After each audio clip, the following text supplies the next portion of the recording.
This week I focused on adding more feedback and polish to the game, along with introducing player arms and improving how everything looks during combat.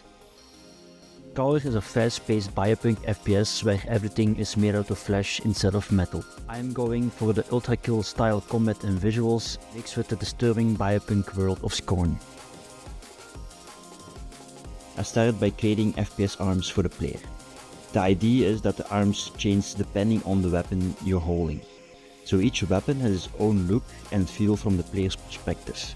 After that, I set up the system properly in Unity. I made a script that lets me bake the arms at runtime and apply them directly to the weapon prefab. So now every weapon has the correct arm position automatically.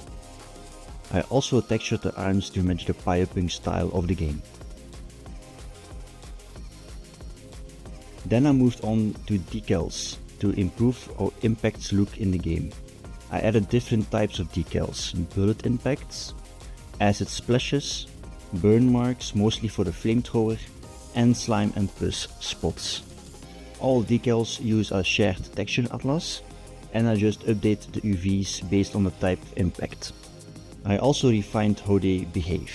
Acid decals use normal maps for extra depth, other decals they have flat for performance and clarity. Blood decals now spawn below the enemies and player when they take damage. I added extra effects like corrosion with smoke for acid impacts, burn decals for the flamethrower, and continuity bugging to make everything look reliable. After all of this, I focused on smaller details that improve how the game feels.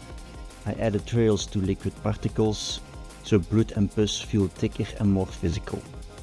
I also added a dash particle effect, which still needs some tweaking but already adds more motion to the player. And one of the biggest changes, I added a slow motion effect when you overkill an enemy. This gives kills more impact and makes those moments stand out more. This week wasn't about big new systems, but more about improving how the game looks and feels during gameplay. And honestly, these kind of changes make a bigger difference than expected.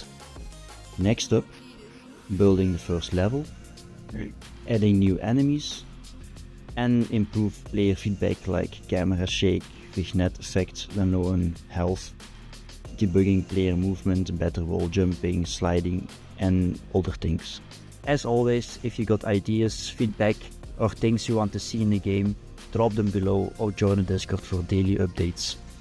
You can also follow me on Instagram, and I see you guys next time.